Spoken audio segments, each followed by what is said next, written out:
मित्रों नमस्ते। आपका फिर एक बार स्वागत है इंडिक विचार में। और आज इंडिक विचार के लिए बड़े गर्व का दिन है क्योंकि हमारे साथ है श्री राहुल रोशन, ऑप इंडिया और फेकिंग न्यूज के संस्थापक।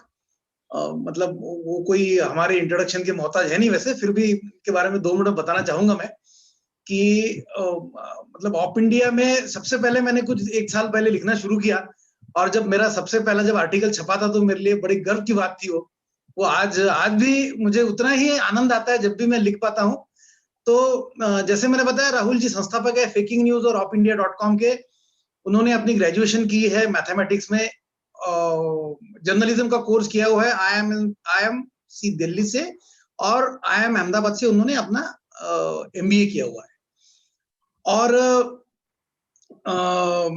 मतलब कि मैं ये बोल सकता हूं कि हमारे जनरेशन के राहुल जी सबसे सक्सेसफुल लिटरेरी एंटरप्रेन्योर है। इससे ज्यादा मैं क्या बोलूं मतलब। तो राहुल जी, आपका स्वागत है इंडिक विचार में और आने के लिए धन्यवाद। हाँ, बुलाने के लिए धन्यवाद। और आपको और जो भी देख रहे हैं उनको भी धन्यवाद। और इतनी बड़ी लंबी चौड़ी तारीफ कर दी उसके लिए भी धन्यवाद। नहीं नहीं नहीं, मैंने एक भी वर्ड अगर ज्यादा बोला होगा तो कौवा काटेगा मुझे आखिर। तो नहीं नहीं, ऐसा भी हमारे तरफ जो लेफ्ट के तरफ वाले जो नहीं है उनको हम्म, अपने लिए बड़ी बड़ी बातें सुनने की आदत नहीं होती ना, आदत नहीं तो है उन्हें पछता नहीं मतलब। है। मैंने जब वो मेरा अयोध्या वाला जब आर्टिकल लिखा तो मैं लिखने नहीं वाला था। 4 तारीख को रात को मैडम ने बोला कि तुमको लिखना ही पड़ेगा। तो अच्छा। मैंने उसमें पहला वर्ड ये लिखा है कि मेरे को अपनी तारीफ करना, ये मतलब ये we get very uncomfortable with that, but वो मुझे लगता है कि करना जरूरी है।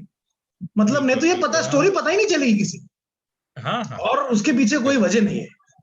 एनीवे, तो इसका प्रश्नों का सिलसिला शुरू करते हैं राहुल जी। जी।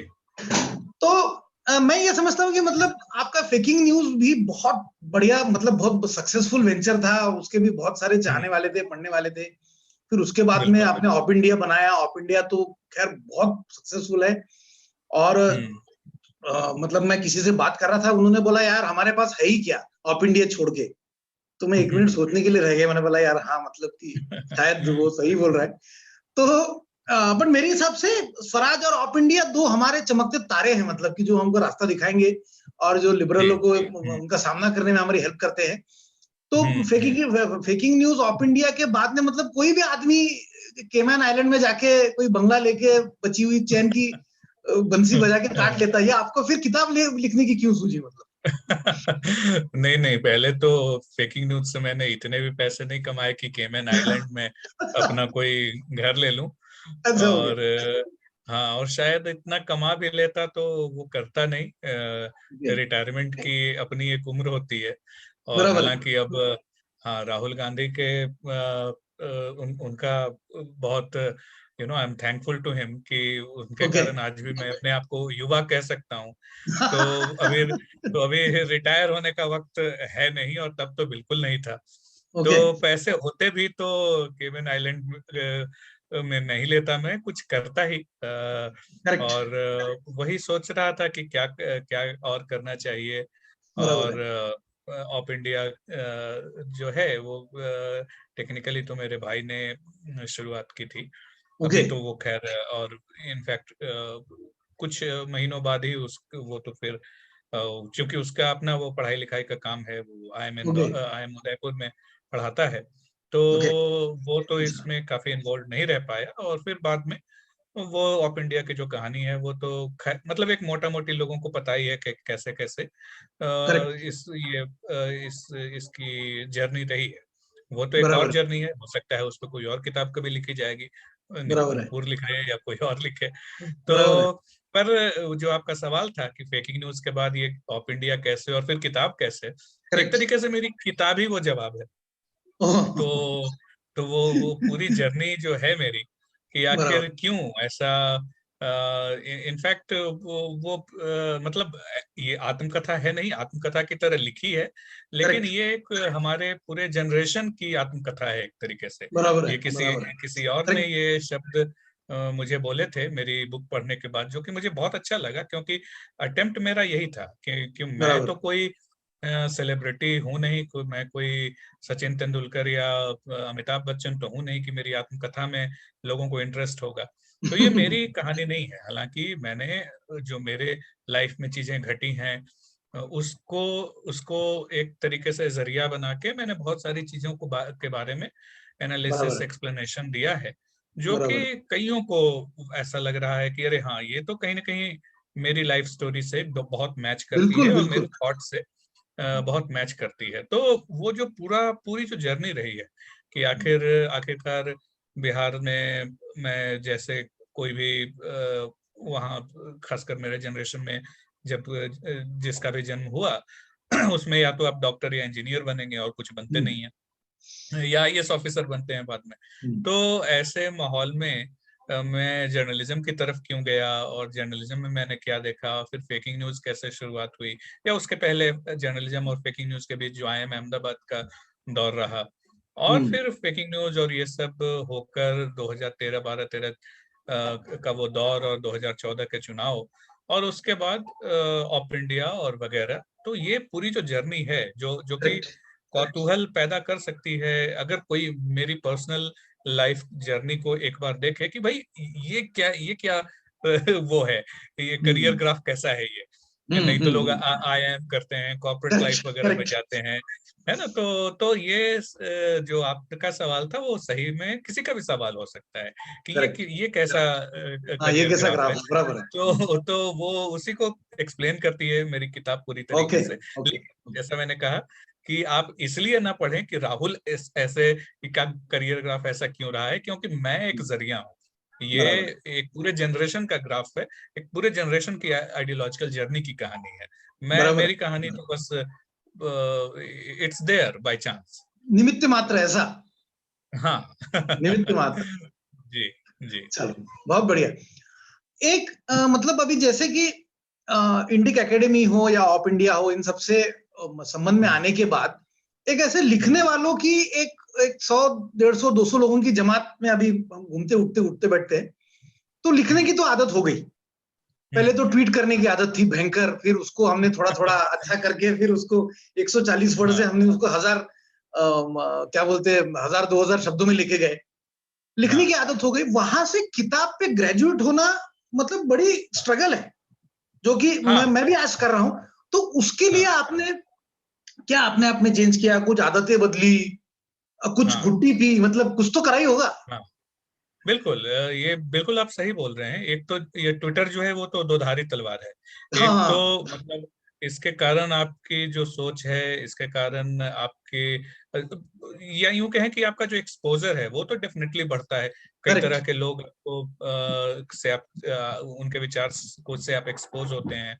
उनमें कई लोग आपको काफी निगेटिव या डिस्ट्रक्टिव फीडबैक भी दे सकते हैं, तो उससे बचाना भी अपने आप को जरूरी है। बराबर है। लेकिन जो भी है ट्विटर या यूं कहें इंटरनेट या सोशल मीडिया, इससे एक चिंगारी तो भड़कती है कि आप हाँ कहना हाँ। चाहें या कुछ लिखना चाहें, चाहे वो 140 या आप 280 कैरेक्टर्स में हो, आप लिखना हम्म, शुरू करते हैं। हम्म, और जैसा आपने कहा उसके बाद आप ग्रेजुएट करते हैं, आप 500 400 वर्ड से लेके 1000 2000 3000 वर्ड तक लिखते हैं। और हम्म, उसके बाद लेकिन बुक पर जाना ये सही में एक बहुत बड़ा लीप ऑफ फेथ है। ये एग्जैक्टली एक एक तो ये स्किल की भी बात है, जो कि हम्म, वो राइटिंग स्किल तो आप में कहीं ना कहीं डेवलप हो ही जाती है जब हम्म, आप चीजों को समझते हैं, पढ़ते हैं, और फिर आप धीरे धीरे जब लिखते हैं तो वो स्किल डेवलपमेंट तो हो ही जाती है। लेकिन बुक तक पहुंचना, हम्म, उसको वो एक बहुत बड़ी, जैसे मैंने कहा, एक लीप ऑफ फेथ है। वो इतना हम्म, आसान नहीं होता। जैसे एक ट्वीट से लेके एक आर्टिकल तक की जो जर्नी है, हम्म, वो शायद क्या, वो डेफिनेटली उतना कठिन नहीं है जितना कि एक ओके।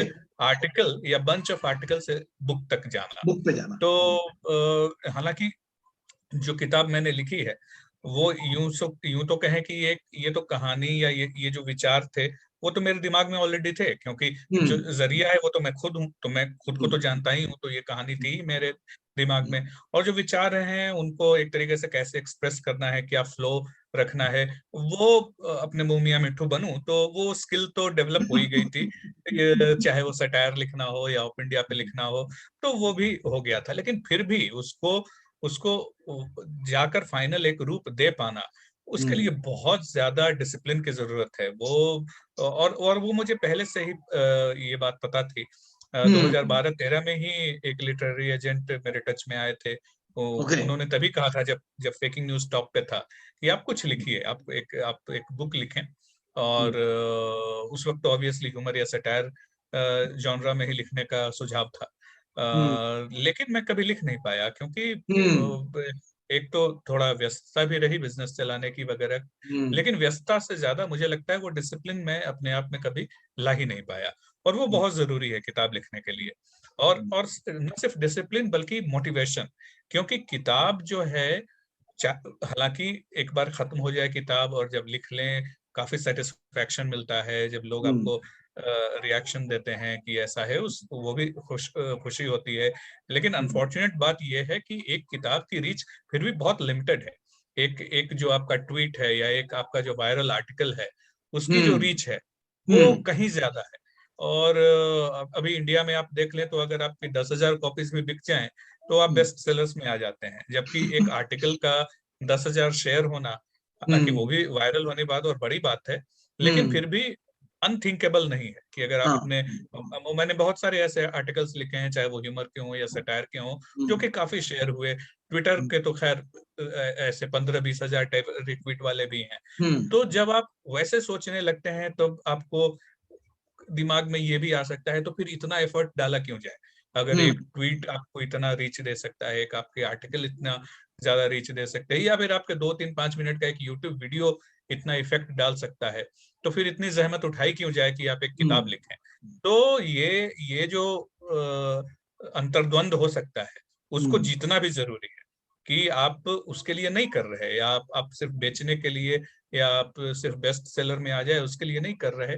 इसके पीछे एक बहुत बड़ी वजह है, एक बहुत बड़ी एक तरीके से आपको अंदर से जो प्रेरित करती हो, वो एक चीज होनी जरूरी है। नहीं तो सही में आप लिखना शुरू कर सकते हैं और बीच में हो सकता है डिमोटिवेट हो जाएं आप, क्योंकि आपको लगेगा इन सब का मतलब क्या है। तो सेल्फ डिसिप्लिन और सेल्फ मोटिवेशन, ये मैं कहूंगा ये बहुत बहुत बहुत जरूरी है, अगर आप एक आर्टिकल से किताब तक जाना चाहते हैं। तो वो मैंने महसूस किया, वो किसी तरीके तरह से मैंने वो कर पाया मैं। फनीली शायद जो लॉकडाउन रहा कोविड का, उसके कारण थोड़ा फायदा हो गया, क्योंकि आप घर में, हालांकि वैसे भी मेरा वर्क फ्रॉम होम ही था, लेकिन फिर भी एक पूरी तरीके से उस वक्त के पूरे देश उसको के, आप सपोर्ट पूरी मिल गया। दुनिया की, हाँ पूरी दुनिया की ही मेंटेलिटी एक तरीके से बदल चुकी थी कि आप घर में कैद हैं। अब आपको बराबर। कुछ नया करना है, आपको कुछ अपने आप को एंगेज रखने के लिए कुछ नया करना है। तो वो एक बहाना मिल गया, वो उस फ्लो में मैं भी आ गया कि नहीं, अब ये एक पेंडिंग काम था, वो मुझे सुबह 5 बजे उठ के और बिल्कुल वो करना ही है। क्योंकि एक बार जब दिन चढ़ता है, तो फिर आपको जो आपके जो रेगुलर जॉब है, जो रेगुलर काम है, उसमें आपको लगना ही पड़ता है। तो अगर अगर मेरी टीम से कोई मुझे व्हाट्सएप कर रहा है, या जो हमारे इंटरनल कम्युनिकेशन चैट्स हैं उस पर कोई पूछ रहा है, तो मैं इग्नोर नहीं कर सकता। और वर्किंग आवर्स में मैं ये नहीं कह सकता कि मुझे किताब लिखनी है। तो वो डिसिप्लिन की आप वर्किंग आवर्स के बाहर, या तो आप रात को या सुबह, सब अलग अलग डिपेंड करता है, लोगों को सूट करता है। मुझे लगता है कि शायद सुबह वाली चीज ही मुझे ज्यादा सूट की। मैंने खूब ये सब करके देखा कि रात को लिखूं या सुबह लिखूं, तो कई सारे हफ्ते महीने तो इसी में निकल गए। वो लय अपना अपना प्राप्त करना, कि आखिर कौन सा जो डिसिप्लिन है, कौन सा जो रूटीन है, वो आपको सूट करता है। और एक बार वो सारी चीजें आ जाएं, और अगर आपने वो मोटिवेशन और डिसिप्लिन है, तब आप कर जाएंगे तब। लेकिन वही बड़ी बात है। बराबर है। तो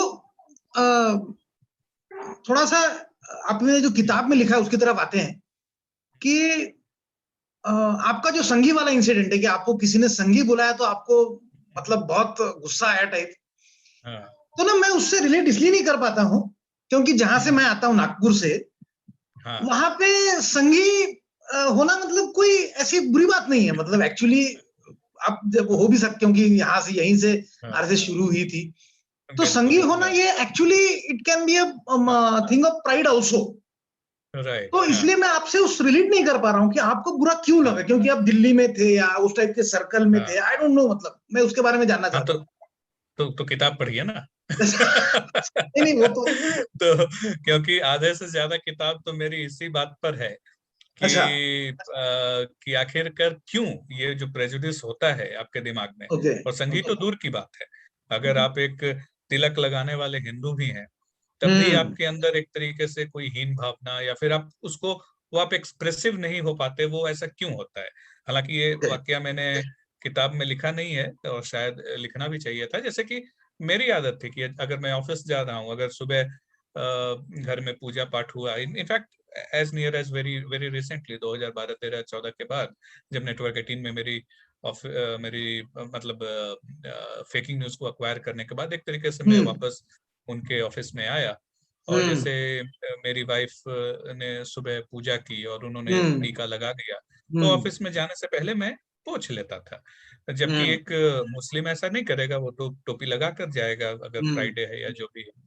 तो ये सिर्फ कंपटीशन वाली बात नहीं है कि मुसलमान ऐसा करता था तो हमें भी ऐसा करना चाहिए। उस चीज पे भी मैंने चीज लिखी है कि ये कंपटीशन वाली बात नहीं है।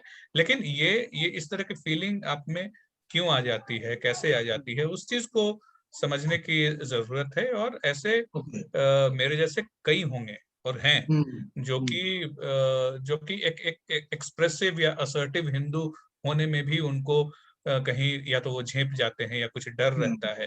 तो आखिर वो क्यों होता है।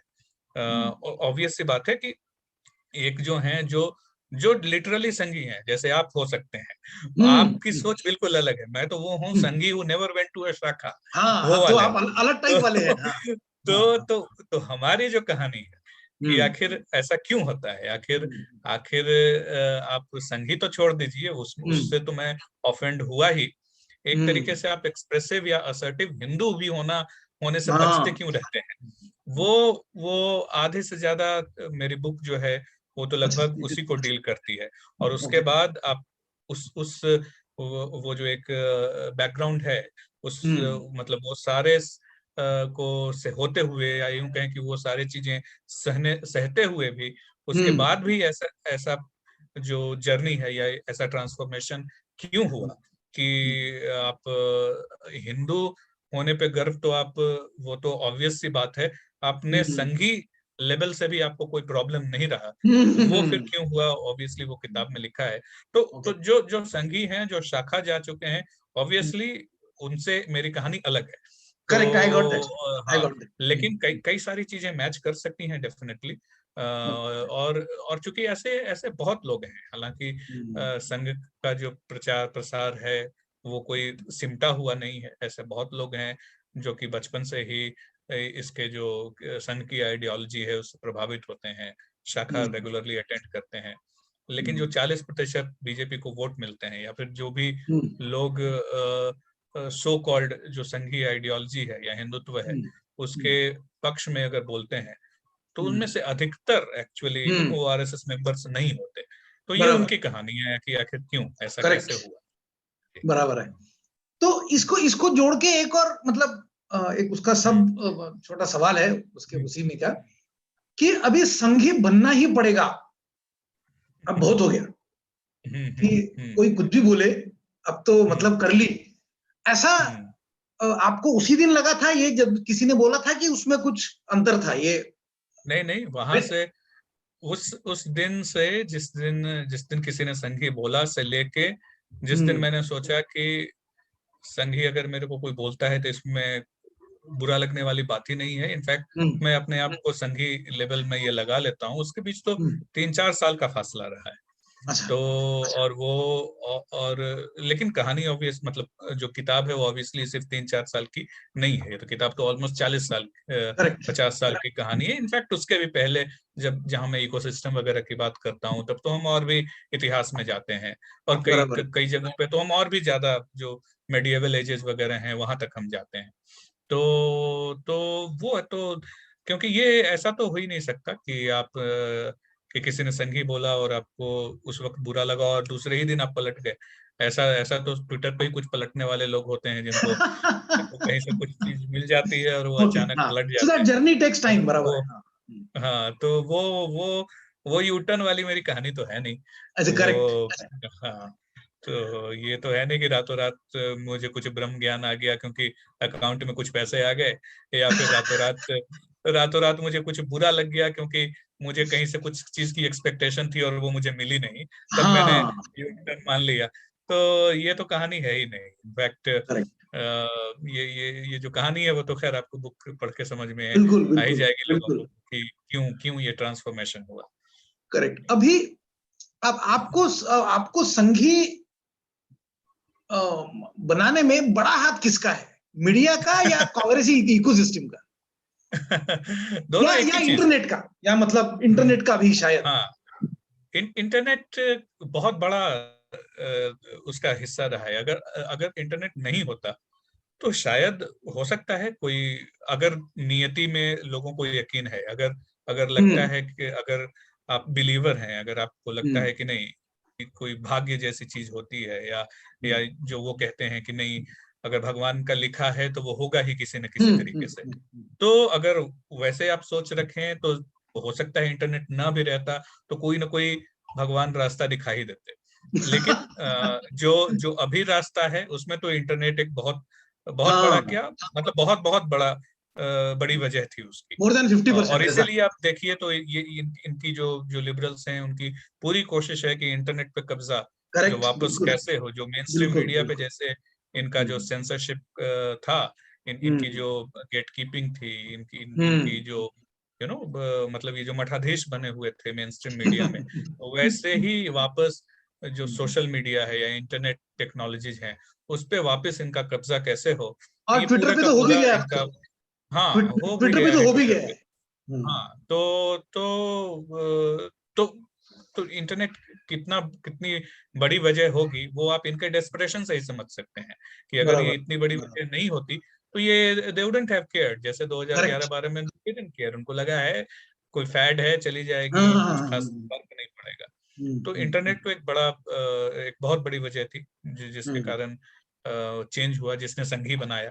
और हम्म, जहां तक लिबरल और कांग्रेस का इकोसिस्टम, सॉरी, मीडिया या कांग्रेस का इकोसिस्टम की बात है, वो एक ही चीज है। मीडिया अच्छा। जो है, खासकर जो लिबरल मीडिया है, वो इस इकोसिस्टम का हिस्सा है। जो बहुत भयंकर जो एलिगेशन लगा रहे हैं आप। नहीं नहीं, ये सच्चाई है। तो और जो, वैसे तो पूरी की पूरी बुक ही ऑब्वियसली दिल से लिखी हुई है, मुझे सारा कुछ उसमें अच्छा ही लगता है। हम्म, लेकिन एक चैप्टर जो मैं चाहूंगा कि सब लोग उसको अच्छे से पढ़ें, हम्म, वो ये इको से दो कम से कम दो चीज तो लोगों को बिल्कुल मैं चाहूंगा कि उसमें उसको समझें और उसको इनसाइट्स को लें कि एक तो मीडिया कैसे काम करता है और दूसरा ये इकोसिस्टम क्या है। तो ये करेक्ट। दोनों, ये दो अलग अलग चैप्टर में मेरे हैं, और ये मीडिया उसी इकोसिस्टम का हिस्सा भी कैसे है, ये अच्छा, चीज मैंने समझाई है। और ये ओके, इकोसिस्टम जो है वो आखिरकार क्यों एक तरीके से एंटी हिंदू है, क्या हाँ, वजह रहती है इसकी, ओके, तो ये सारी चीजें हैं वहां। तो उसके बाद ये बिल्कुल चीज साफ हो जाएगी कि ये जो आपका जो मीडिया है या जो कांग्रेस इकोसिस्टम है, लिबरल मीडिया सो कॉल्ड, और जो कांग्रेस इकोसिस्टम है, वो एक ही चीज है, वो they are part of the same thing. और ये थीम कई बार आती है बुक में, लेकिन दो चैप्टर तो डिवोटेड ही है इसको। Okay, okay. अच्छा, एक सवाल मुझे बहुत मतलब सताता है, वो ये है कि हम भारतीय लोग बड़े धार्मिक प्रवृत्ति के हैं। ये हम्म। चीज मुझे सताती नहीं है, ये अच्छी चीज है। हम भारतीय लोग धार्मिक प्रवृत्ति के होने के बाद भी ये जो हम्म। लेफ्ट लिबरल लोगों ने जो एंटाइटलमेंट हमारे दिल में भर दी है, हम्म। हालांकि मतलब कोरोना का ही एग्जांपल मैं लेता हूं कि जो लेबर हजारों की लाखों की तादाद में यूपी बिहार निकल दिए, हम्म। उनके दिमाग में कहीं एंटाइटलमेंट था नहीं। हम्म। उनमें कहीं वो था कि यार ये तो लिखा हुआ, ये तो हमको सहना और हम इसमें से निकलेंगे। हम्म। तो वो, हम्म। तो मुझे ये बड़ा कंफ्यूजन है कि हम इतने धार्मिक होने के बाद भी ये लेफ्ट लिबरल सिस्टम इतना डीप रूटेड हुआ कैसे, ये क्यों हो गया मतलब? नहीं, धार्मिक एक तो पूरी की पूरी, मतलब हम थे दोनों वो उन जड़ों पे जो अटैक है, या उन अच्छा, जड़ों वार को जो हुआ। डाइल्यूशन जो है, या उसमें यूं ओके। कहें कि जड़ों पे जहर भी डालना, या जैसे भी आप कह लें, वो तो कई दशक क्या दशकों नहीं, मतलब सैकड़ों सालों हाँ, से चल रहा है। मुगलों के टाइम से ऐसा बोले। तो हाँ, तो एक तो हमारा जो धर्म है वो एक हम्म। बिल्कुल अलग अलग तरीके का है। वो बाकी जो ओके। एब्राहमिक रिलीजन है उनमें फिट होता नहीं है उस खांचे में। करेक्ट। तो इसलिए कई बार वो हमारी एक तरीके से स्ट्रेंथ भी है और वो वीकनेस भी बन जाती है। तो ओके। हम जो जो जो अगर कोई धार्मिक है तो वो किस नजरिए से या किस पैरामीटर्स पे धार्मिक है, वो हम्म। डिफाइन करना भी बड़ा मुश्किल हो जाता है। कोई भी कह सकता है कि वो धार्मिक है। तो हम्म। और इससे मुझे कोई प्रॉब्लम भी नहीं है, हमें उनकी तरह बिल्कुल बनना भी नहीं है। तो हम्म। इसलिए वो हमारा जो चैलेंज है वो थोड़ा ज्यादा कॉम्प्लेक्स है, क्योंकि हम हमारी जो मतलब जो हमारी जो आइडियोलॉजिकल या यूं कहें कल्चरल, और जो जो हमारा कॉन्सेप्ट ही है जो धर्म का, वो बिल्कुल अलग है। तो हम्म। उस हिसाब से एक तो वहां हो जाता है कि अगर आप मान भी लें कि सब धार्मिक हैं, तब भी हम्म। यूनिफॉर्मिटी नहीं है। तो इसकी अच्छा। एक तरीके का सोच हो, या एक ही तरीके से लोगों को आप वो कर सकें कि हम्म। मतलब उनके विचार डोले नहीं, क्योंकि धार्मिक होने का मतलब ये 5 चीज में उनको तो यकीन होगा ही, हाँ हाँ ऐसा हाँ। है नहीं और ऐसा हो भी नहीं सकता जैसा हमारा धर्म है।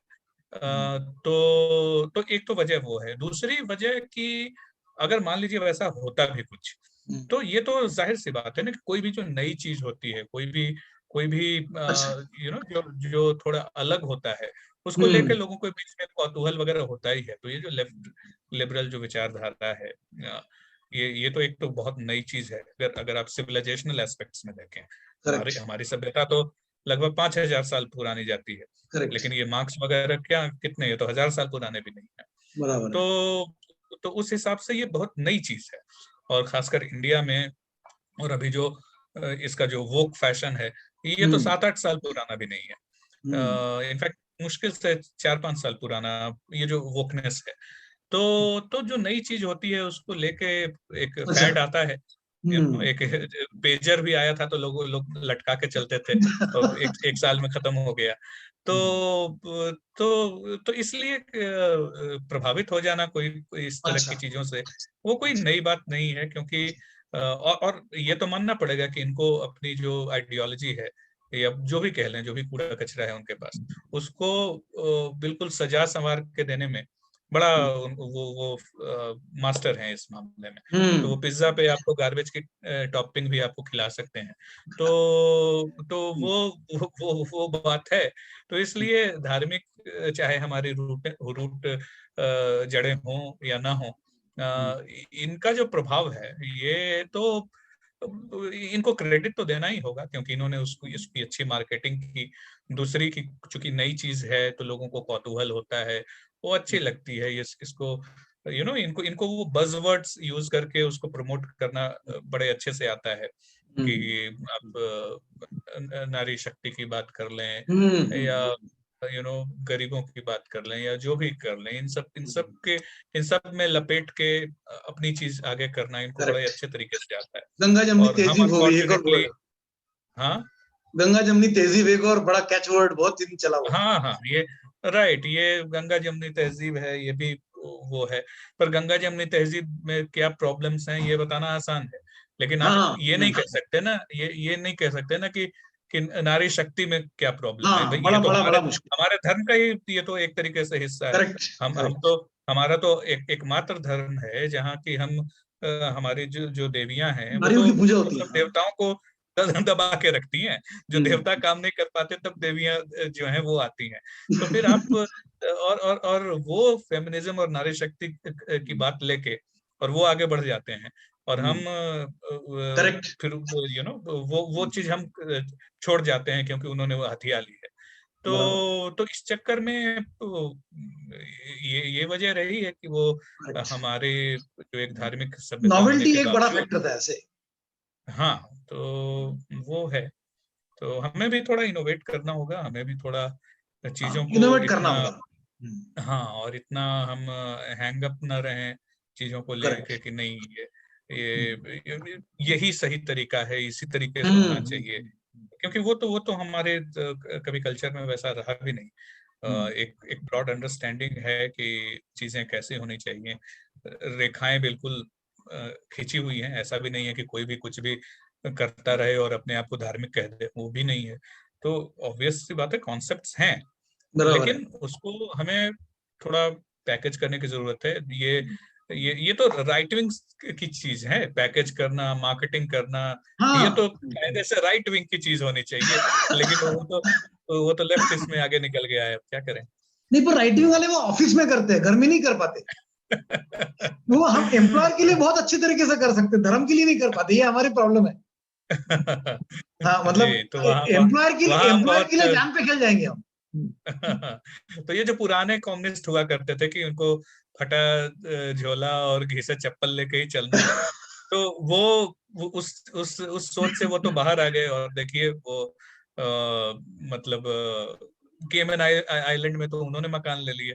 तो वही हमें भी उससे थोड़ा आगे आना होगा, हमें भी सोचना होगा कि हाँ, कैसे चीजों को अच्छे से मार्केट किया जाए। ये अच्छा रहा, पर ये लेफ्टिस्टों ने केमन आइलैंड में ले लिए, ये इस इंटरव्यू से निकला है, तो ये इस पे कॉपीराइट हमारा हो गया, इंडी विचार का हो गया। बिल्कुल। ओके, तो लेफ्ट लिबरल इकोसिस्टम के बारे में एक और सवाल है मेरा, वो ये कि ये इसको रोकने के लिए देखिए हम सब कर ही रहे हैं, पावर में चेंज लाया हमने, वोटिंग पैटर्न में चेंज लाया, पर और क्या करना चाहिए? जैसे किताब लिखना चाहिए, ये तो मैं भी मानता हूं, और तो पर और क्या करना चाहिए आपके हिसाब से, मतलब कि जोत से जोत चलाते चलो, जैसा कुछ हम क्या कर सकते हैं, छोटा छोटा एफर्ट। नहीं, क्योंकि जो जो इकोसिस्टम की बात है या जो यूं विचार को तोड़ने की बात है, तो वो तो उसी से होगा। ये आप चीजों को आप लोगों को बताते रहें। जैसे राइट की तरफ ही मैं देखता हूँ कई बार लोग वो फ्रस्ट्रेट हो जाते हैं कि क्या एक ही चीज दिन भर बोलते रहे हैं, जैसे कि लिबरल्स इस पे क्यों चुप है। मुझे मुझे मालूम है कि जब जैसे ही कोई इस तरह के सवाल करता है, ये बड़ा ही लगता है यार, ये क्या, 10 साल से तो हम यही बोल रहे हैं, लिबरल्स इस पे क्यों चुप है। लेकिन उसको रिपीट करते रहना जरूरी है। ये तो 100 साल से एक ही चीज रिपीट कर रहे हैं कि ब्राह्मणों ने इस देश का नाश कर दिया, कि ब्राह्मणों ने इसका खून चूस लिया और ये कर लिया। ये 100 साल तक में तो इनको कभी नहीं लगा कि यार क्या रोज यही बात करनी। तो ये जो है, ये जो हमें अचानक वो आ जाता है, फ्रस्ट्रेशन आ जाता है, वो क्योंकि ये लंबी लड़ाई है। आपको चीजों को बोलते रहना होगा, रिपीट करते रहना होगा, कहते रहना होगा। मुझे मुझे पता है कि वो जो लोगों का फ्रस्ट्रेशन है वो इसलिए होता है कि भैया अब तो तुम पावर में हो। बीजेपी की बात होती है जब, कि जब बीजेपी के लोग ऐसा कुछ कहते हैं तब उन पे चढ़ जाते हैं। वो ठीक है, वो फ्रस्ट्रेशन मैं समझता हूँ, और ठीक है, आप बीजेपी के लोगों पे आप ये ट्रोल कर दो, उनको अटैक कर दो, ये सही है। लेकिन जो और लोग हैं, चाहे वो बीजेपी समर्थक हो, अब जरूरी नहीं है ना कि हर कोई बंदा बीजेपी का कार्ड कैरिंग मेंबर हो, तो आप बाकियों को तो कहने दो ना।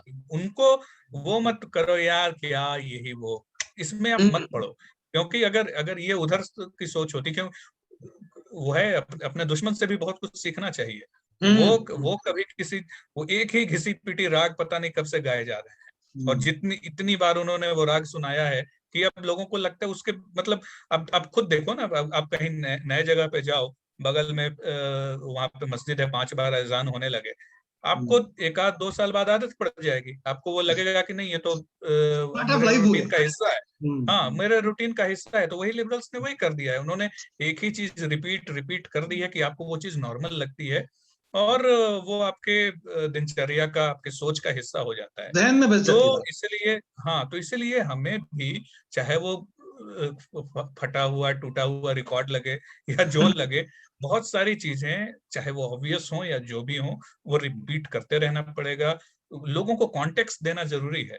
क्योंकि जो जो ट्विटर पे आप हैं, वो हो सकता है आपको पहली बार, वो आपने 50वीं बार हाँ, सुना हो कि लिबरल इस पे क्यों चुप है। लेकिन 10 ऐसे लोग होंगे जिनके लिए यह शायद पहली बार है।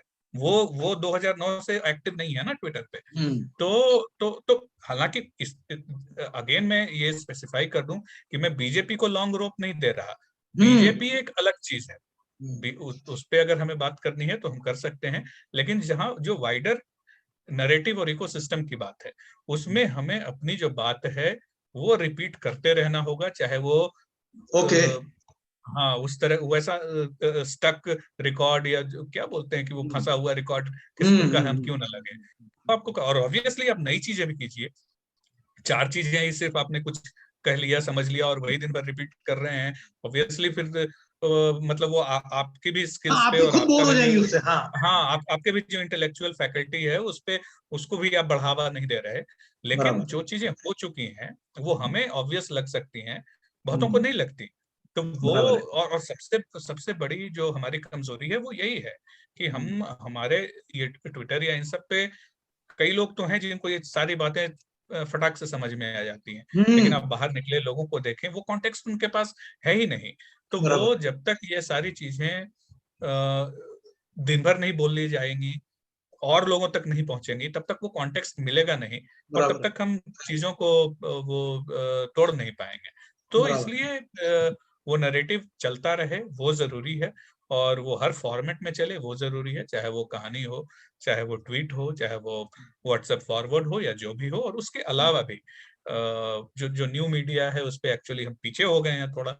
हाँ। हमारे पास कोई ऐसी वेब सीरीज या कोई हमारे ऐसी फिल्में मतलब बिल्कुल फिल्म में तो एक आध दो हम कह भी सकते हैं कि जो राष्ट्रवादी विचार की हो या कुछ वैसी हो बनी हो, लेकिन फिर भी बहुत बहुत कुछ करने की जरूरत है। ये और फिल्म वाली उसमें बात अगर आपकी बहुत अच्छी लगी।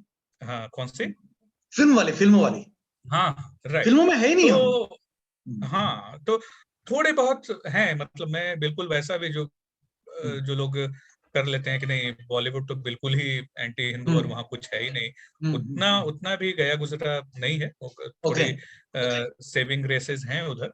और हम्म। और दूसरी बात कि एक आम आदमी मतलब आप अपने पड़ोस में देख लें, वो बिना हम्म। एंटरटेनमेंट के थोड़ी रह सकता है। उसको चाहिए भाई, दिन भर 50 प्रॉब्लम्स हैं उसके लाइफ में, उसको eight the end of the day कोई मूवी, कोई वेब सीरीज, कोई सीरियल चाहिए। तो आप इन सब चीजों से बिल्कुल दुश्मनी लेके बैठ जाएं, वो हम्म। भी सही नहीं है, क्योंकि बिना इनके एक एवरेज आदमी तो नहीं रह सकता। यहाँ पे आप अपनी पैठ कैसे बनाएं, वो हमें सोचना होगा ऑब्वियसली। कैसे हो क्या हो अभी सब पता नहीं है, मतलब सब सबको कुछ अपनी तरफ से कोशिश करनी चाहिए इसमें। हम और आप बहुत ज्यादा तो कर नहीं सकते, हम फिल्म मेकर्स बराबर तो है। है नहीं। बराबर है। लेकिन अगर ऐसी बातें कोई फिल्म मेकर सुनेगा तो उसको भी लगेगा कि हाँ इस चीज की भी मार्केट है, क्योंकि hmm. At the end of the day उसको भी तो प्रोडक्ट बेचना है ना। तो वो अभी जो है जो पूरे हमारे जो जो मराठा चाहे वो तानाजी हो या ये हो, इस तरह की मूवीज बनी ना, पहले का कहाँ आप सोच सकते थे कि बनेगी। तो जब हमारी आइडियोलॉजी हमारी नैरेटिव को जब वो बाजार वाले भी देखेंगे कि इसमें इसकी समझ सोच वाले बहुत लोग हैं, एक मार्केट है, तो उस मार्केट को हम केटर करके देखें। जैसे हमने खुद देखा है ऑफ इंडिया में कई सारे जब आर्टिकल्स जो बहुत वायरल होते थे और ये टाइम्स ऑफ इंडिया और ये सब उनको हाथ नहीं लगाते थे, वो धीरे धीरे अब उनको लगने लगा है कि नहीं एक आध दो कभी कभी हमें भी ऐसा कर देना चाहिए। वो सारा जो ट्रैफिक है, वो सारा जो क्राउड है, उसको वहां से हम एक्स्ट्रा ट्रैफिक क्यों ना लें। तो कई सारी खबरें जो बिल्कुल ये छुएंगे ही नहीं पुराने जमाने में, अब वो भी धीरे धीरे वो भी करने लगे हैं, क्योंकि उनको पता है कि भाई इतना बड़ा क्राउड है आज ऑफ को इंडिया द छोड़ नहीं वायर और इन सकते। सब से। हाँ इन सब से आगे अगर ट्रैफिक रह रहा है हमारा, तो उनको पता है कि भाई क्राउड है उसको हम क्यों छोड़े। अब वायर या स्क्रोल जो पानी पीकर उनकी आइडियोलॉजी है कि भाई हम इनको तो कोसेंगे ही, इनको गाली देंगे ही, हमें तो हिंदुत्व और इसके लिए कुछ करना ही नहीं है, उनको अगर छोड़ दें तो मेन स्ट्रीम में फिर भी at the end of the day they are doing business. उनको उनको चाहिए, वो देखेंगे कि मार्केट है तो वो करने की कोशिश करेंगे। तो वो पुल फैक्टर अगर हम वेब सीरीज और सिनेमा और इन सब में भी ला सकें तो अच्छा रहेगा। तो बढ़िया पॉइंट है ये। हम्म एक मतलब आपने आरएसएस के बारे में भी लिखा हुआ है किताब में, तो वो हम्म ऑब्वियसली लोग पढ़ेंगे, बट उसके बारे में कुछ थोड़ा सा बताना चाहेंगे आप कि आप आरएसएस के आरएस बारे में मतलब क्या क्या सोचते हैं, क्या कर सकते हैं, आपको क्या उनका इफेक्ट क्या लगा उस तरह से। हाँ लास्ट जो जो बुक के मतलब जो बुक खत्म हो जाती है उसके बाद मैंने एक बहुत छोटा सा चैप्टर आरएसएस पे रखा है, क्योंकि मैंने कहा है कि भाई मैंने किताब का ही नाम रखा है संघी संगी। हाँ। और शाखा। संघी और शाखा दो शब्द हैं कि टाइटल में, जो कि बिल्कुल आरएसएस के शब्द हैं वो। तो अगर मैं वो शब्द इस्तेमाल कर रहा हूँ तो मुझे क्लैरिफाई करना चाहिए कि मैं इस ऑर्गेनाइजेशन के बारे में क्या समझता हूँ, या मेरे इस ऑर्गेनाइजेशन से कोई संबंध है भी या नहीं है। तो वो बुक के अंत में है। और अगर उस चीज को मैं रिपीट करूं तो पहली बात तो मेरे कोई संबंध है नहीं, सिवाय ये कि ओके। ऑब्वियसली आइडियोलॉजी मैच करती है, और मैं काफी रिस्पेक्ट करता हूँ ऑर्गेनाइजेशन की कि इन्होंने बहुत कुछ किया है। लेकिन करेक्ट। थोड़ी बहुत कुछ मैं उसको शिकायत कहूँ या फिर यूं कहूँ कि शायद वो चीज मेरे को समझ में नहीं आती है। वैसे भी कुछ चीजें हैं जो कि ओके। मैंने लिखी हैं। ओके, जैसे उसमें मुझे लिखिए लगता आप। है कि आरएसएस को और ज्यादा प्रोएक्टिव होना चाहिए। बहुत चीजें करती है आरएसएस, लेकिन जब भी मैं किसी संघ के बड़े नेता से, बहुत ऐसा भी नहीं है कि दिन भर बड़े नेताओं से बात होती रहती है, लेकिन यूं कह दें कि पदाधिकारियों से, बिल्कुल बड़े भी नहीं और बिल्कुल जो सपोर्टर हैं वो भी नहीं, जो बीच मिडिल में लेवल, हाँ। पदाधिकारी वगैरह हैं, तो उनमें अधिकतर का एक ही वो अप्रोच रहता था कि हमारा तो जो मिशन है वो है कि कैरेक्टर बिल्डिंग, डेवलपमेंट, हाँ। मतलब हाँ, जो वो कहते हैं पर्सनालिटी डेवलपमेंट कह लें, या जो एग्जैक्ट शब्द जो मैंने बुक में लिखा भी है कि वो चारित्र, है। चारित्र जिसको अब कहते हैं। हाँ, चरित्र निर्माण। हम्म। तो वो मुझे लगता है कि उससे संघ को बिल्कुल मतलब डिसाइड करके ऑफिशियली उसके आगे आना करना होगा, क्योंकि ओके। अभी हम इस मोड़ पे हैं कि अगर वो चीज कोई ऑर्गेनाइजेशन जो कि पॉलिटिकल ना हो, इस वहां वहां पे जैसे बीजेपी की हमने बात बीच में की थी लेकिन छूट गई, तो बीजेपी एक एक फैक्ट मतलब एक एक इम्पोर्टेंट हिस्सा है। लेकिन ये जो सिविलाइजेशनल फाइट है हमारी, या जो आइडियोलॉजिकल फाइट है, ये एक हम पॉलिटिकल पार्टी को आउटसोर्स नहीं कर सकते। ये और ये करना भी नहीं चाहिए। बीजेपी से आपकी 3 4 5 अपेक्षाएं रह सकती हैं, होनी भी चाहिए, उन पे आप प्रेशर डालो, वो सारी चीजें करवाओ। लेकिन ये जो बड़ी, जो अभी दशकों तक ये जो लड़ाई चलेगी, वो आप बीजेपी पे मत छोड़िए, वो आप किसी बीजेपी के नेता पे मत छोड़िए। तो अगर उस पे ना छोड़े तो कहाँ जाएंगे? तो एक सवाल तो, मतलब एक जवाब तो यही है कि आप हर हर आदमी योद्धा बने, लेकिन वो आइडियलिस्ट जवाब है। कहीं ना कहीं एक इंसान को, या यूं कहें कि एक हम हमारा जो समाज है, ये बाय नेचर कोई भी ह्यूमैनिटी के किसी या सिविलाइजेशन के किसी भी हिस्से में, मतलब दुनिया के किसी भी हिस्से में चले जाएं, एक लीडरशिप आपको चाहिए होती है। बिल्कुल सही। तो वो जो कम्युनिटी लीडरशिप है, हिंदूज की कम्युनिटी लीडरशिप, वो मैं चाहता हूं कि संघ उसको मुखर तरीके से और बिल्कुल ऑफिशियल तरीके से उसको लीड करे। वो चरित्र निर्माण और इन सब चीजों में ये जो बड़े बड़े जो चीजें हैं जो कि बहुत इंपॉर्टेंट हैं, और ऑब्वियसली उन्हीं के कारण आज आप यहाँ पर तक आए हैं कि आपने एक पॉलिटिकल पार्टी भी खड़ी कर दी, और आपने और भी कई सारी चीजें की हैं। करेक्ट। आपने जहाँ भी कोई भी आपदा होती है आप वहां पहुंच जाते हैं करने। शाखाएं इतनी जगह खुली हैं, मतलब एक नागपुर से शुरू होके आप देश के हर कोने में चले गए हैं। तो ये ऑब्वियस सी बात है कि इट्स एन ये कोई अचीवमेंट, या। छोटी बात तो है नहीं। हाँ, और क्यों नहीं, और कोई क्यों नहीं कर लेता ये काम? तो ये मतलब इस तरीके का एक प्राइवेट कंपनी अगर आप खड़ा करें, जो हर जगह आपके ब्रांचेज हों, तो अरबों रुपए, अरबों डॉलर्स आपके हाँ, मतलब दुनिया की खप सबसे बड़ी जाए। कंपनी बन जाए, हाँ। हाँ, तो अगर आरएसएस उस लेवल पे पहुंची है तो जाहिर सी बात है कि कुछ तो दम है ही। उसको मैं वो तो नहीं कह सकता कि भाई मैं ज्ञानी हूं और आपको कुछ नहीं आता। लेकिन मेरी जो मुझे जो लगता है कि संघ को उससे अभी ये हम दौर में हैं कि संघ को उससे आगे निकलना पड़ेगा, और क्योंकि हिंदुओं को उसकी जरूरत है। और वो इसको थोड़ा इलेबोरेट किया है मैंने जब मेरी करेक्ट। किताब के लास्ट 10 12 पन्ने हैं परफेक्ट। उसमें। करेक्ट। करेक्ट।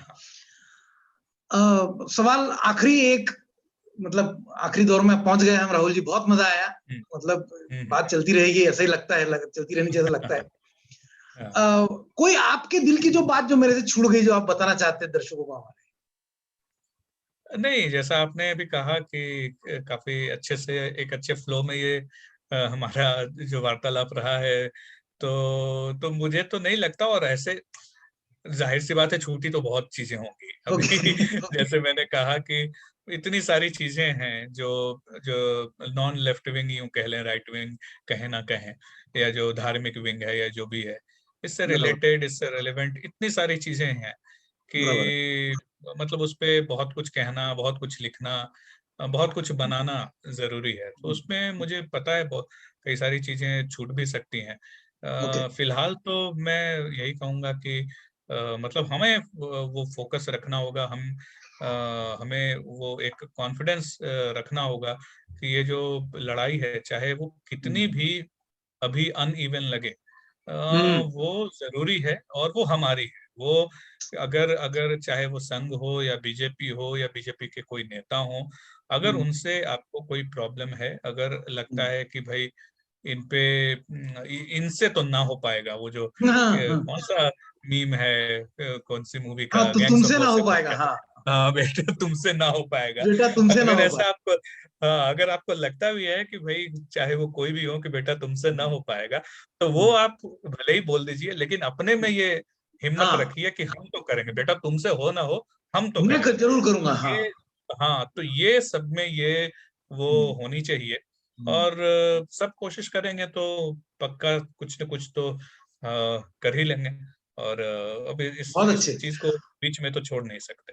बिल्कुल, मुझे वो किताब, मतलब उसका जो कवर है, हम्म उसमें जो मुझे एक जो चीज बड़ी टिपिकल लगी, बहुत अच्छी लगी मुझे, and it gives hmm that power feeling to the cover. वो ये लगी हम्म, मुझे कि वो जो सब ऐसे जो खड़े हैं, नमस्ते हाँ सदा वत्सले, उसमें वो हाँ एंगल बड़ा मुझे अच्छा लगा यार। मतलब वो ऐसा लगा कि it is about to take over ना, मतलब फ्लाई ऑफ। हाँ, मतलब वो उड़ने वाला है अभी वो मुझे फोटो की बहुत पावर पैक चीज लगी। और वो राहुल रोशन ही कर सकते हैं, मतलब और कोई नहीं कर सकता, उसमें कोई डाउट नहीं नहीं। नहीं, उसमें जो जो जो कवर पेज है उसका श्रेय हम्म। जाता है विकास चेत्री और ओके। विकासो विकासो पिकासो या विकासो टून्स अच्छा। करके वो ट्विटर हैंडल है। इट्स ब्यूटिफुली तो डन, मतलब तो उनको प्लीज कॉन्ग्रेचुलेट कीजिए मेरी तरफ से। हाँ बिल्कुल, लोगों ने फैंटास्टिक इट इज। उसको अप्रिशिएट भी किया है। तो हम्म। ये मतलब जो जो मेरे पब्लिशर की तरफ से जो कवर पेज के डिजाइन्स आए थे, हम्म। और हम उस पे ब्रेनस्टॉर्म कर ही रहे थे कि क्या और हो सकता है, क्या वो हो सकता है। और हम्म। विकास को मैंने ट्विटर पे, मैं उसको जानता हूँ, तो मैंने उसको डीएम हम्म। किया कि भाई तेरे दिमाग में कुछ है। और जब हम्म। उसने ये भेजा तो 1 मिनट में मुझे जच गया कि अरे हाँ वो यही सुपर। यही होना है। और हम्म। जैसे ही मैंने अपने पब्लिशर को भेजा, उसे भी हम्म। 1 मिनट से ज्यादा नहीं लगा, उसको भी ये नहीं लगा कि भाई हम्म। हमारे तो इन हाउस डिजाइनर्स हैं, हम एक्स्ट्रा हम्म। पैसे खर्च करके किसी बाहर वाले को क्यों दें। ये सब उन्होंने भी नहीं सोचा, क्योंकि ये इतना फिट बैठता था, जो जो जो परफेक्ट परफेक्ट। मतलब बिल्कुल परफेक्टली जो चीज मैंने लिखी है या जो चीज मैं कन्वे हम्म। करना चाहता हूँ, उसको इतने अच्छे तरीके से ये कैप्चर करता था कि हमने पावर कहा नहीं, पैक्ट। यही यही सही है। हाँ। तो कुछ आने वाले अपने प्रोजेक्ट्स और कुछ किताबों के बारे में बताना चाहेंगे? अभी तो मैंने सोचा नहीं, अभी तो ये किताब ओके। पहली खत्म की, उसी की मतलब और अच्छी उसका रिस्पांस अच्छा रहा हाँ है, तो अभी मैं तो हाँ। मैं खुश होने में ही बिजी हूँ। तो अच्छा। आगे आगे का सोचेंगे, लेकिन हाँ ये तो पक्का है कि आखिरी किताब तो इसको नहीं होने दूंगा मैं। अरे बिल्कुल, और भी आपको लिखना चीजें, ही चाहिए। हाँ और इसकी इसकी दो तीन चार एडिशन, पांच एडिशन बनाएंगे पक्का हम, मार्केट कर करके इसको, है ना? थैंक तो यू। राहुल जी, बहुत मजा आया। और हम्म मतलब कि ये जो 5 6 7 साल पहले जो जर्नी शुरू हुई थी, मुझे लगता है कि हम्म उसको किताब में कल्मिनेट होना एक बहुत ही हम्म, लॉजिकल और बहुत अच्छी बात है। और जी। जिस जिससे हम मिलते हैं, मैं सबको बोलता हूँ कि लिखना चाहिए। खुद तो मेरी किताब भी मतलब दिमाग में आधी हम्म और कागज पे एक चौथाई बन के पड़ी है, तो वो भी कभी हम्म हो सकता है पूरा हो जाए। पर हम्म बहुत अच्छा किया आपने, किताब लिखी और बहुत मजा आया। और आपको थैंक आने वाले दौर के लिए ऑल यू द बेस्ट। आपका ऑप इंडिया थैंक यू दुनिया का सबसे बड़ा वेबसाइट हो जाए। और थैंक यू थैंक यू और आप प्रिंट पे भी आ जाए, मतलब ऐसा कुछ हो जाए। तो थैंक यही इंडिक विचार की विशेष है। और आने के लिए धन्यवाद। थैंक यू आपका, मतलब आप आपने बुलाया, और काफी सही में काफी अच्छे तरीके से, बहुत ही कोई कोई प्रिटेंस नहीं, कोई आर्टिफिशियलिटी नहीं, काफी अच्छे तरीके से हमारी बात हुई, मुझे भी अच्छा लगा। और आपने जितनी शुभकामनाएं दी हैं, चाहे मेरे लिए चाहे ऑप इंडिया के लिए, उसके करेक्ट। लिए धन्यवाद। और जो लोग सुन रहे हैं, अगर आपने अब तक शुरू से लेके अभी तक पूरा टाइम यहाँ इन्वेस्ट किया है, आपको तो स्पेशल धन्यवाद। तो thank you Ajay ji. Thank you Rahul ji. श्रोतियों धन्यवाद।